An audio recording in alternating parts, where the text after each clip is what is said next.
يرفع الميت هكذا برفق قليلا، ثم على بطنه هكذا يفعل. غالبا إذا كان يوجد شيء في أمعائه فإنه ماذا؟ سيخرج بإذن الله. ثم يضعه مرة ثانية برفق، ثم يأخذ قطعة قماش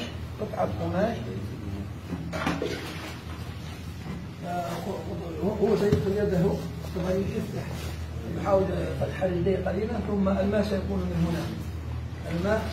هنا، ينزل على قبوله. هو يستعمل بقطعة القماش القبل والدبر. طبعا إذا خرج شيء طبعا يحاول يبعدونه عن الميت إن كانت هناك نجاسة.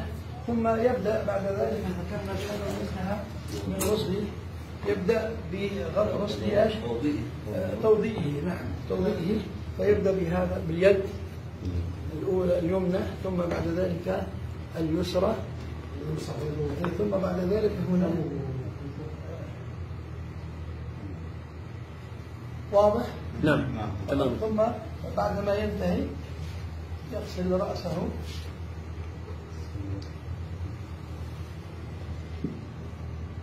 ثم يبدأ بأطراف أصابعه، بدايته بأطراف الأصابع، ثم يذهب حتى يصل إلى المرفقين، ويدير الماء على المرفقين. ثم بعد ذلك الطريق الثاني نفس الشيء إلى أن يصل الماء إلى المرفقين. ثم يمسح الرأس، ثم الرجل الأولى يبدأ من أطراف الأصابع حتى يدير الماء على الكعبين. هذا انتهينا بماء الوضوء. الآن غسل الرأس 3 مرات. طبعا بما يضع يده على أنفه وعلى فمه، ثم نحاول أن يغسل الرأس كله. هذه المرة الأولى. المرة الثانية، المرة الثالثة. ثم بعد ذلك يبدأ بغسل شقه الأيمن.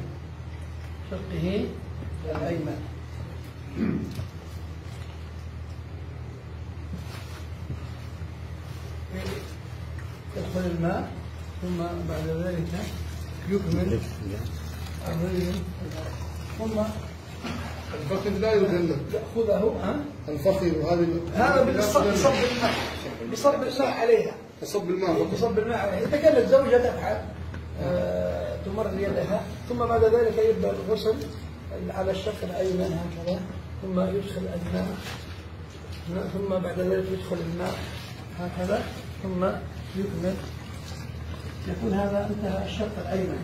ثم يبدأ بعد ذلك بالشق الأيسر بنفس الطريقة، يغسل، يتابع من بداية من المنكب إلى، ثم يغسل كذا، ثم يوضع الماء، ثم نفس الطريقة يوضع الماء، ثم يغسل ماذا؟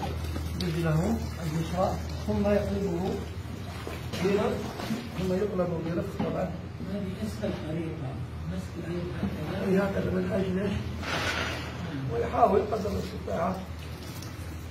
ثم نفس الشيء ممكن. وهذه تكون الغسلة الأولى بهذه الطريقة انتهت. ثم يعيد الثانية، ثم الثالثة بالماء والكافور. فإن خرج منه شيء مثل ما ذكرنا يعيد الرابعة والخامسة. فإن خرج منه شيء يعيد السادسة والسابعة، والأخيرة تكون دائما بالكافور. لكن السابعة إذا خرج شيء بعد الخامسة مثل ما ذكرنا يسد كل المنافذ التي استمر الخروج منها، ثم يحله السابعة، وتكون هي الماء يعني في البرد يكون يعني دافئا. نعم، يراعى كأنه حي. نعم، كأنه ماذا؟ كأنه حي، كأن الإنسان هذا حي. مثل ما تفعل لنفسك تفعل له. فإذا كان مثل ما قال الدكتور، إذا كان البرد خالصا فيدفى الماء من أجل ماذا؟ من أجل غسل. بس لأي شيء هذا اللي الموضوع هنا؟ هذا للماء، لتسهيل الماء. الاستنجاء يستعملونه، لأنه غالبا أنه يخرج كل ما تبقى من النجاسات. ثم إذا انتهينا من التغسيل طبعا تؤخذ الجثة وننتقل إلى المكان الثاني. هل وسيلة جيدة لأخذه؟ الأخذ طبعا هذا المنقل، هذا المنقل طبعا هذا أحسن شيء. هذا المنقل يركب ثم يؤتى به إلى يركب هكذا من هنا ومن تحت ثم هذا يرفع عليه الميت زي النقالة. زي النقالة تماما. يؤخذ هكذا وبرفق طبعا أخذه وبرفق يدخل هنا من تحت. نعم. ثم يوضع الميت عليه ثم يؤخذ إلى، وإذا كان استطعنا أن يكون الغسل والتكفين في مكان واحد فتؤخذ الجثة.